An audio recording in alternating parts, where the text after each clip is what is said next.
Okay. Get to start our opening prayer. Um, Lord, make me an instrument of your peace. Where there is hatred, let me sow love. Where there is injury, pardon. Where there is doubt, faith. Where there is despair, hope. Where there is darkness, light. Where there is sadness, joy.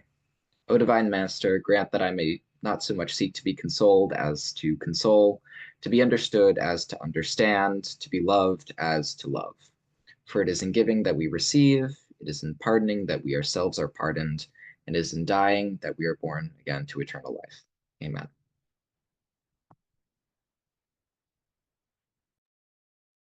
Thank you for that opening prayer, Gavin, and welcome all to our Climate Action After High School conversation. My name is Diana. I work alongside Kayla as the Young Adult Mobilization Program Manager. We've been hosting these events for the last 3 years as a way for folks who have been part of the Youth Mobilization Program through the Covenant to learn about ways that you can continue to stay engaged in climate action after high school. So we have some great panelists and also facilitators to move us through this conversation tonight. And I will pass it over to our facilitators. You'll hear less from me and Kayla. You'll hear a lot more from the rest of the folks on your screen. So over to you, to our facilitators, Liv and Gavin.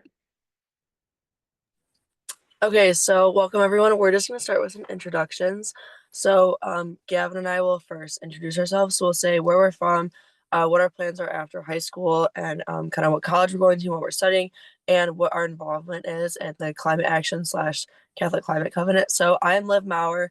My plans after high school are I am going to Clemson University, and I'm either majoring in mechanical engineering or environmental engineering. And I've been on the Catholic Climate Covenant's Chicago team for the past 3 years. And then I'll pass it to Gavin. Hello, everyone. My name is Gavin Lochner. I'm currently a student at St. John's, and I had the pleasure of being on the Catholic Youth Climate Covenant Boston team for this past year. Or kind of plans for the future. I'll be going to Purdue University next year, where I'll be majoring in engineering. So kind of moving on to the next phase of this meeting, I believe we will now be introducing the speakers. Yes. Okay, so I will introduce the first speaker. So we first have Annaliese, who is from LaGrange Park, Illinois, and is a first-year student at Middlebury College in Vermont. She's a joint major in environmental studies and earth and climate sciences with a minor in Spanish. She's a part of the Catholic Climate Covenant youth leadership team for 3 years in high school on the Chicago team, and will be interning with the Catholic Climate Covenant this summer. She's a member of Middlebury's College Sustainable Investment Club, as well as a backpacking guide. And the next member of our team is Alejandro Baez Tejeda. Alejandro is a first-year undergraduate at the College of the Holy Cross, majoring in political science with a concentration in Latinx, Latin American, and Caribbean studies. He is on the pre-law track with the hopes of gaining his international law degree. He was a part of the first Catholic Youth Leadership Team in Boston and was a part of the MA Gov Mara Healy's Youth Climate Council, and a former peer of mine at St. John's as well. And then our third speaker is Liam, who is a second-year undergraduate student at Boston College, double majoring in environmental studies and theology. On a pre-law track, he intends to pursue a career in environmental law. He's an active member of the St. Ignatius Parish Green Team in Chestnut Hill, Massachusetts, and advocates for Boston College's divestment from fossil fuels. In his free time, Liam enjoys hiking, camping, and spending time with friends. Moving on to the questions now, I believe kind of the first question that we have here is just how did you get to where you are today? What is your backgrounds or kind of education in climate change and action? So kind of broad introductory, I think. I can start. I have always been pretty interested and passionate about environmentalism. Like I said, or like Liv said, I was on the Catholic Youth Summit leadership team for since my sophomore year of high school. It was the Chicago branch's first year. And yeah, I've always known I wanted to do something um, working with sustainability. What that is specifically has changed a lot over time, continues to change. Um, but yeah, I've always loved the outdoors. The area I live in has a really great nature preserve system, so that's been really fortunate to help me foster an affection for the outdoors. Um, and yeah, it's led me to want to study environmental science. Um, yeah.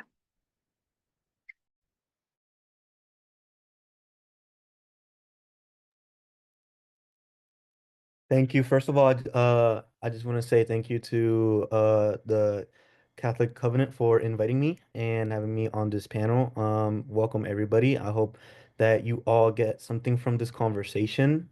Um, and yeah, so thank you, Gavin, for the introduction. Again, I'm Alejandro, and my way into sustainability and climate justice wasn't just like a natural thing. I wasn't always involved in sustainability goals. I would say that I've by trade or by passion, I am a poet and advocate for social justice. And I just remember going back to my home country one year, I think back like 2021, and seeing the conditions in which some people live in back in my home country in Dominican Republic, where you just see empty lots of land with trash piled up on it.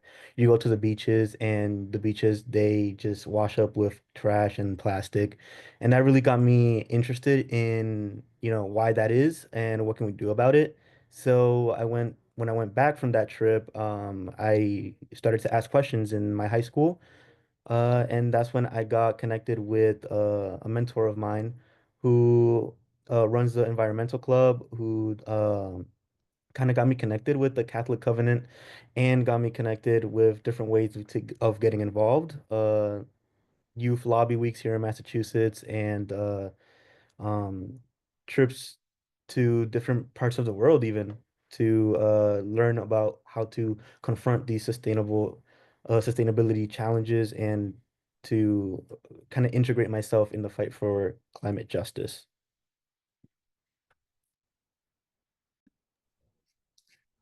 Hi everyone. So I'm Liam. Thank you guys so much for having me. So my kind of story with environmentalism is much more recent development. I got into it a lot starting last year. So I'm a sophomore here at Boston College, but last year as a freshman, in the first semester, I took a course on environmental literature, which I was very intrigued by that. But as part of, or one of the assignments for that course was to dive into sort of cultural and religious perspectives on nature. And so I was raised Catholic, and I was like, oh, this is a great opportunity. I've heard of some document called Laudato Si. Maybe I'll dive into that a little bit more. So I'd heard of it. I hadn't read it, got to read it for this assignment.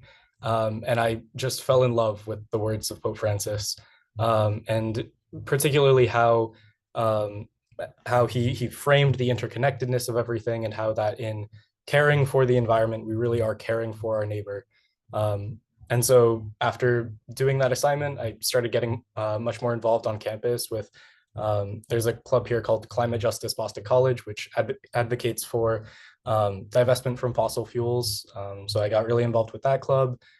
This past year, I got involved with the St. Ignatius Parish Green Team, which basically does a whole bunch of different advocacy events. Like we organized a protest on BC's campus, which I think was the first environmental protest, at least in the last 5 years. But it's been a blast. So I've been really excited to get into all of this, and looking forward to continuing it.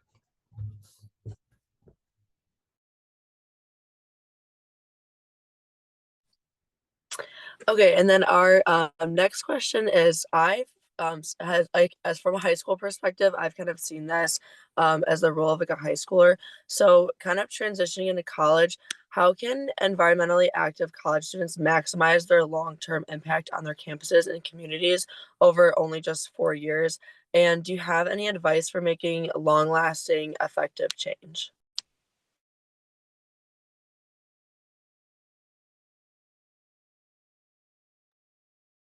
Go ahead.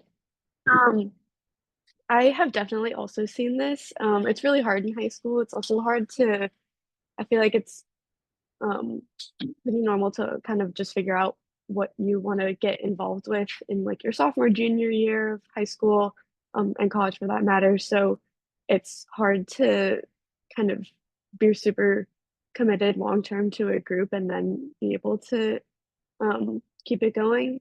So I've definitely seen that. I think practically, especially for high schoolers, getting just a teacher or someone from administration on your side is huge because they're going to be there for a long time.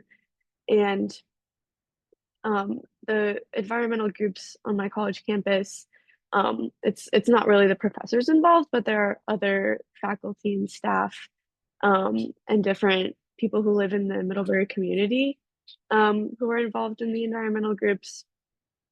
Um, and I think also making sure that you have a wide range of membership that you're reaching um, a lot of people. Um, and it's really fun as a freshman to see all these different ways you can get involved and learn about new things. But then also see the more sophisticated, bigger things that the upperclassmen are doing, but they're often so willing to teach you about what they've learned. So I think having that range of expertise is really important. I think that this is a very important question to ask that has a lot of different dimensions. Like to for start off, if you know if you're a high schooler listening to this conversation right now, I think that you're very ahead of a lot of our peers because again, I don't want to distance myself from high school and this is my first year in college. But yeah, if you're a high schooler or equivalent young person listening to this conversation right now, I think that you already have the mindset or the perspective to be able to move forward into enacting actual change on college campuses and beyond. I will say that depending the reason why I say this is a challenging question is because there's different dimensions to where some high schools start. I was fortunate enough to go to a high school with a lot of resources that devoted a lot of time and effort and energy and money to environmental clubs, um, study abroad programs with sustainable goals, all these different types of experiences and opportunities for students. But I also am aware and I have to acknowledge that there are different situations and circumstances, especially let's say in some public schools where there might not be a curriculum for environmental justice or environment or sustainability. And so if you're a high schooler in that type of situation, then your starting point compared to a student in a high school without high resources is going to be different, right? But nevertheless, going from high school to college, there are a few things that you could do to create impact and more importantly, long-lasting impact. If your goal is to create long-lasting impact, then I would say one is instead of focusing on, let's just say, events or let's say protests or these like day specifics or site specific events and activities, you got to focus more on long-lasting institutional change, creating a permanent organization that, for example, keeps records. That's something very important that I've learned over the years is if you're going to create long-lasting change and institutional change, it needs to be very organized, and by that I mean record keeping. You need to create. Secondly, I think this one of the more important aspects of creating long-lasting impact on college campuses is the relationships with faculty and staff members. Here at the College of the Holy Cross, I will say that there is a lot of initiative, but what we're trying to do currently, more than now, is gather allies from different aspects of the campus, whether that be administration, um, staff, or professors. Creating allies in whatever initiative that you're trying to create, especially in sustainability and climate justice. Creating the long-lasting relationships is key. And lastly is the networking you have with your peers and your um people, I want to say students like upperclassmen. I'm a lower classman, upperclassman, and when you're an upperclassman, the lower classman is kind of creating the legacy to have your organization move forward, or initiative or project or whatever it is that you want your legacy to be or your impact to be, is having a way and form of passing it forward, carrying it on, given that education that's not just like the practical, oh, this is what we do, these are the events, this is how you run the event, but the way of leadership and continuity beyond that is quite important. So I say like those three types of perspectives is key to having in creating long lasting impact on college campuses. Gosh, that's a tough one to follow up. I don't know if I have a ton to add to what Alejandro said. But I think he got it right on the money when talking about like community and networking being super important, to kind of keep whatever it is that you're doing, continuing on after you go. So I think some advice that I would say is get involved. If your school has clubs, get involved with them. I think a lot of people go into college thinking like, oh, maybe I'll start something new. And that's wonderful. I think that's great, but it's really hard. It's not an easy thing to do. And it's also tough to kind of create that sense of community and that network, if you're going into it with the approach that I'm going to start this myself. So take advantage of the systems that are already in place, and the clubs that are already in place, and kind of adapt them as you see fit. But really get involved with that sort of networking thing. And then if there isn't a sort of network that's already established, then by all means go right ahead, like start it, get connected with professors, get it going.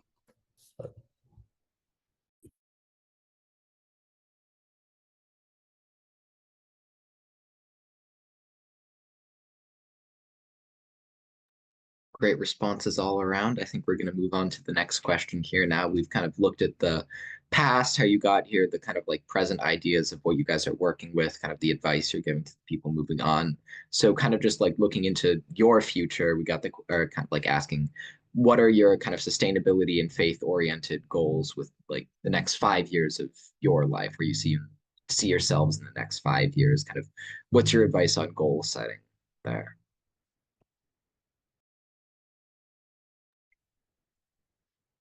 In the next 5 years, I mean, I hope to graduate with a degree in environmental studies and earth and climate sciences.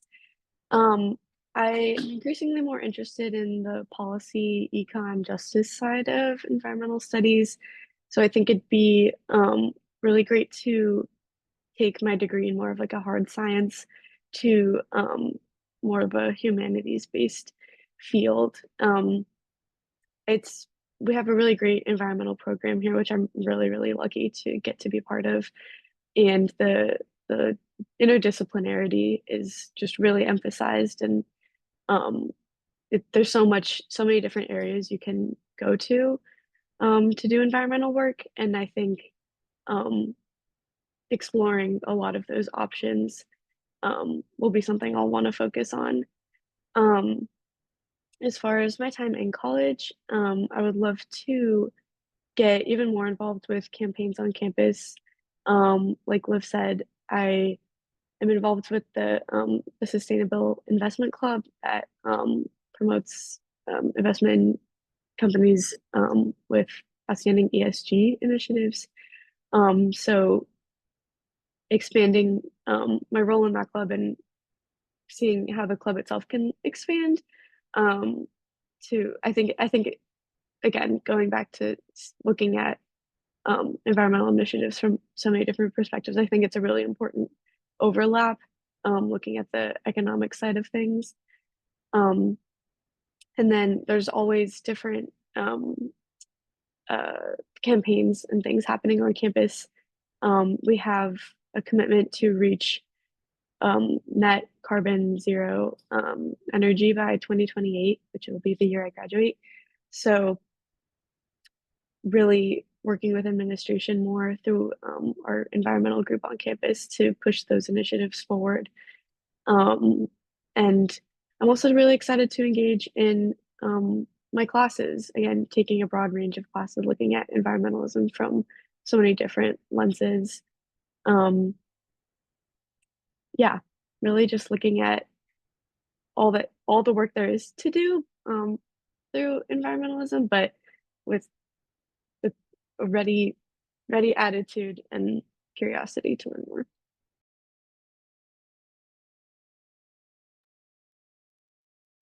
I hope it all turns out the way that you want to, Annalise.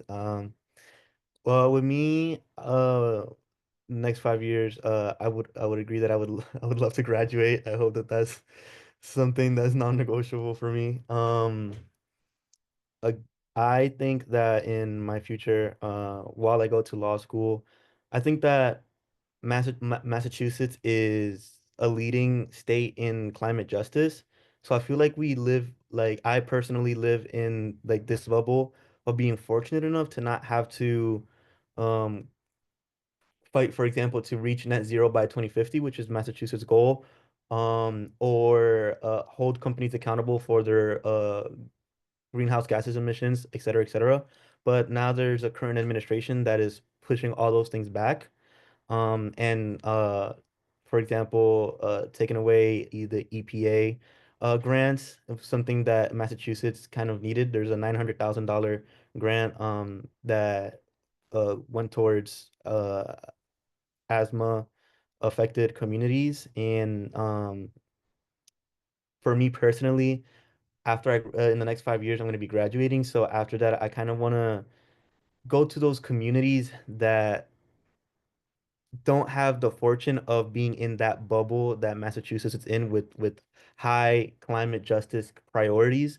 There's some communities out there that kind of fall through the cracks. There's communities that are affected, for example, by Logan International Airport with the emissions of planes landing and taking off that kind of affect those communities that kind of go down the crack of um these priorities. My own community of Lawrence, Massachusetts, a community that's based on the Merrimack River here in Massachusetts that kind of is ignored with flooding that goes on. So even though Massachusetts has these high priorities, there are communities that are vulnerable and that are ignored and that need uh young people like us and those of you that are hopefully listening to this conversation to step up and confront these issues, right?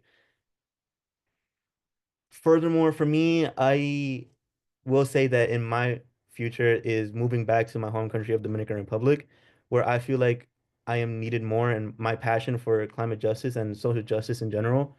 Um, there's problems like the government subsidizing gold mining that uh, contaminates water. They're cutting down trees near rivers, and young children don't have water to drink. And so these are, issues that are dear to my heart where I want to confront in a near future after I graduate and, have a career and am able to move back to the Dominican Republic and advocate for change, represent um, something that's changed, whether that be, systematic, like being being able to do something great or just putting my own grain of sand into that. With faith in mind, my personal goal is, to always try to better myself each and every day, to live by, the moral values that I choose to live by in my faith, and to grow as a person, as a man, and as an advocate for social justice. So I share in the ambition of hoping to graduate in the next couple of years. Although I have finals coming up next week, so I'll get back to you at the end of the week and let you know how that goal's proceeding. Um, but beyond that, I'm also really looking to possibly get into either the Jesuit Volunteer Corps or the Peace Corps after graduation. I also could envision myself prepping and applying for law school because I think in the long term, I'm looking to do environmental law.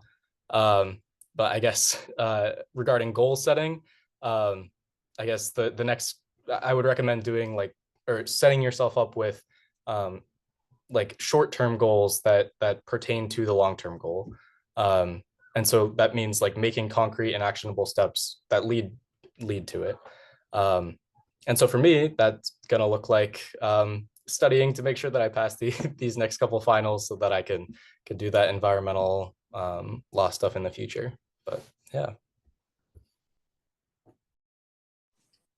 I kind of have another like follow-up question. So, I think that there's a lot of people out there, and especially like younger people who care about our planet and like want to help, but like don't know where to get started or don't feel that they have like kind of the resources to get started. And more specifically, like Liam, you mentioned how you only as of late got involved. So my question is like, what advice do you have to those who want to get involved but don't necessarily know how? And how do you think they can continue to almost like inspire and continue to bring more people like into these movements?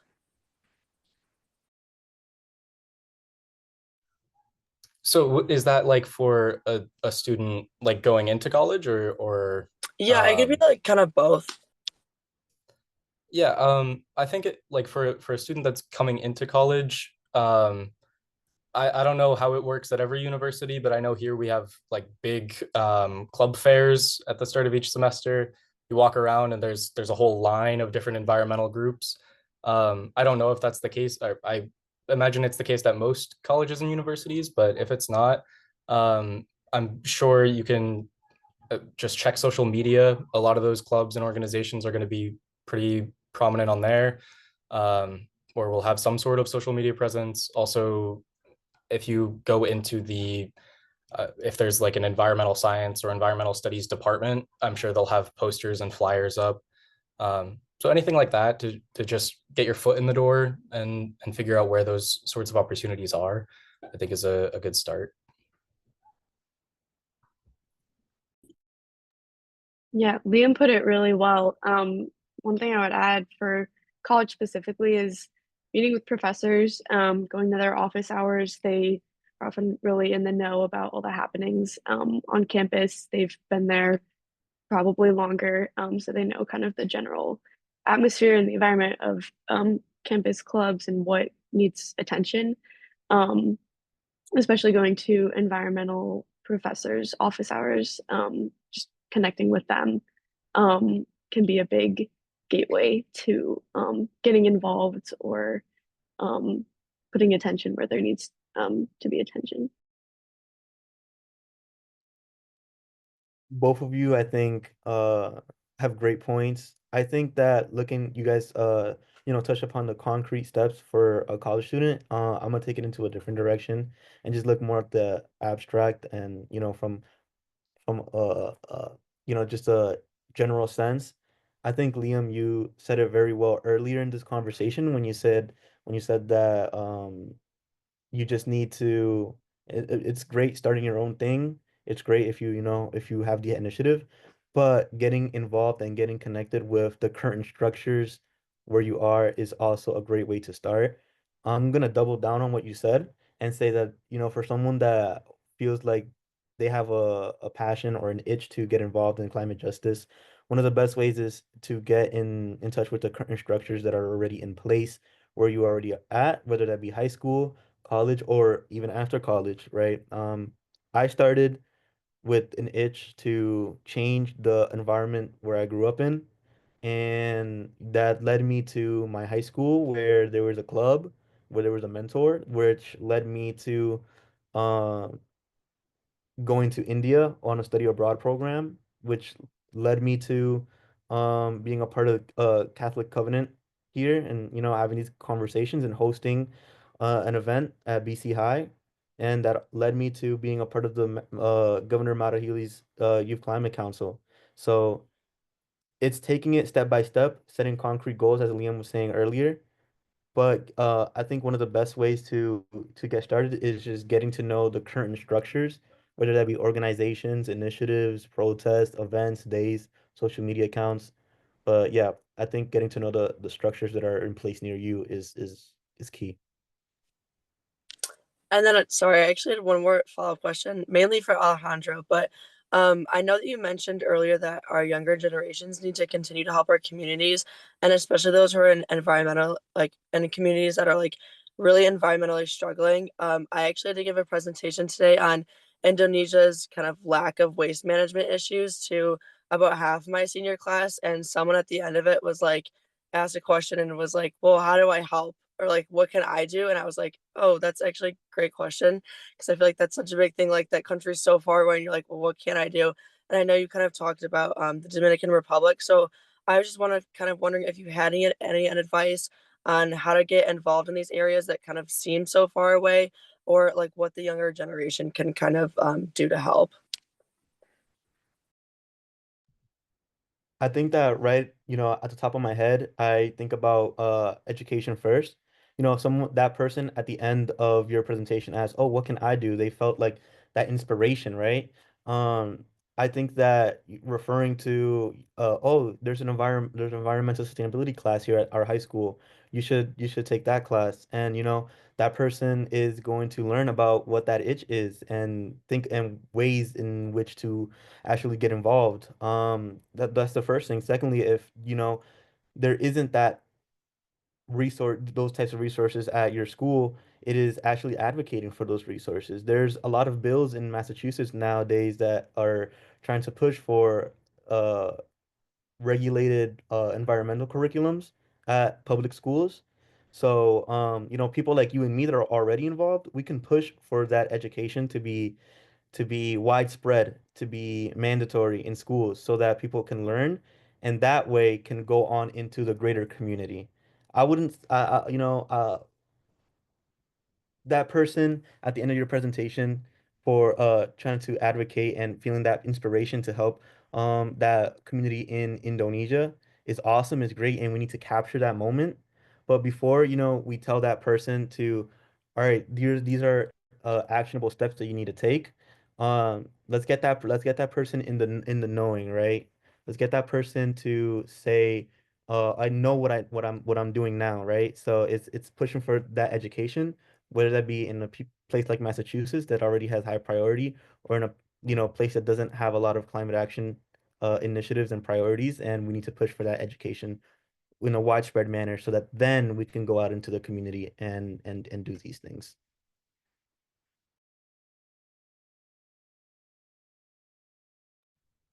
One more question. Kind of, this might not be as applicable to Liam here, but looking at the differences between kind of high school advocacy that you might have been a part of and what you're involved with in college, is there anything that kind of like stands out either as being different, startling, your perspective kind of like changed either the result of education or like the structure of the program? Just wondering if there's anything that stands out from all of that. I think one thing that stood out to me a lot was, at least in my college, a lot of things are student run and student um, pursued. So again, the professors are a bit not removed, but it's different than in high school where you're in their class every day type of thing. Um, so it can be really easy as a college student to get busy and use that as an excuse to spread your. It's really easy to spread yourself too thin. I think that's a pretty common occurrence, but then that leads to, for sure, groups not being as strong as they could be, things like that. So I would say that my advice for kind of mitigating that is um, not spreading yourself too thin, which is a lot easier said than done. But I think going into college, like knowing what your priorities are, how you want to spend your time, and then once you pick and find your thing, find the environmental group or whatever that you want to be involved in, like feeding into that, like really taking that and running with it. You don't need to do all these different things, kind of going off of what Liam said, like you don't need to be a hero, start all these things, whatever. But really committing and bringing your full energy and attention to one thing, and doing it well, I think is really important because it's very easy to spread yourself too thin and to not um, really have much of an impact if you're involved in these things in college because it's student run. Um, yeah, that's one thing I've noticed and one thing I would advise.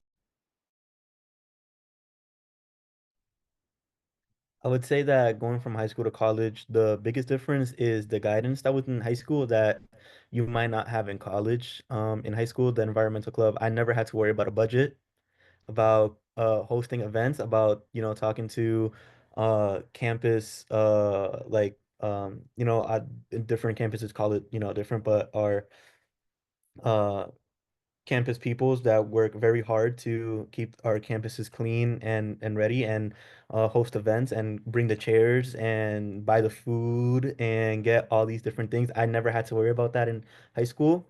And in college, you run all of it from top to bottom. You go to your student government and you say, I want a budget for my club, and you have to be convincing to give them to for them to give you enough money for you to do all the events and activities and initiatives that you want to do. And you have to create a budget and do that. I'm a freshman, like I said, so I don't really worry about all of that. But since I try to be involved, I'm learning so that when it is my turn, then I'm able to do it effectively.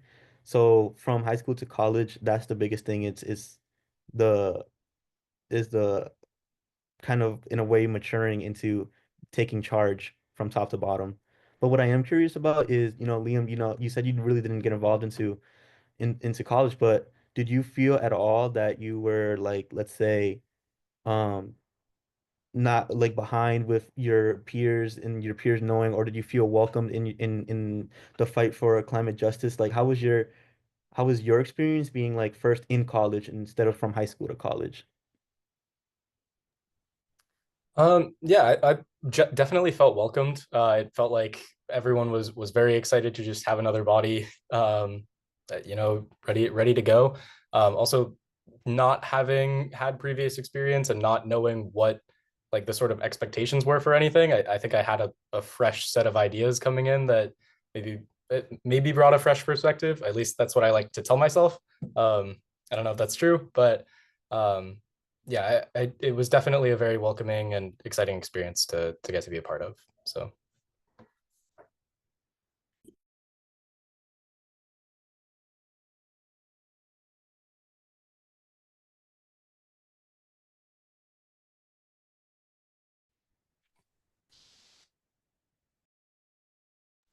Sorry, Kayla. I was just gonna say if there's no more questions, I'll pass it back to Kayla. Okay, cool. Well, yeah, thank you everybody for being here. This conversation made me just really happy and excited to hear all of your updates and the work that you're doing in college, and then also really excited for like you, Liv, and Gavin, and all of the other high school students that we work with. To hear, in the future what you all get up to as well. So, yeah. So, as Diana mentioned at the beginning of this conversation, we host this every year to kind of, yeah, connect our high school students with the university students who we're connected with, and, hopefully inspire continued desire for climate action and continue work with us as well, the Catholic Climate Covenant. And so we would love to keep in touch with all of you listening. You could go to our website, CatholicClimateCovenant.org, to find out ways to continue involvement. You can also reach out to me or Diana. Our email addresses are on the website. Yeah, so now I'll pass it over to Diana for a final blessing. Yes, thank you. And thanks again for the really energizing conversation. I'm excited to hear what you all are up to, and I'm excited for what everyone else, how everyone else listening on this call will continue to be engaged in climate action after high school. So as we close out this conversation, we have a blessing for those who are graduating. So we'll put ourselves in a posture of prayer and hold those students in mind. We pray, may God's blessing follow you all as you find new journeys to travel. May you walk safely along the pathway of your dreams. May God's gentle hand guide the decisions you will make and the passions that you follow. May your hearts and lives always reflect God's love and truth. And may hope be a light within you that you carry into each new day. Amen. In the name of the Father, the Son, and the Holy Spirit. Thank you all. Thank you for being here, and We'll see you next time.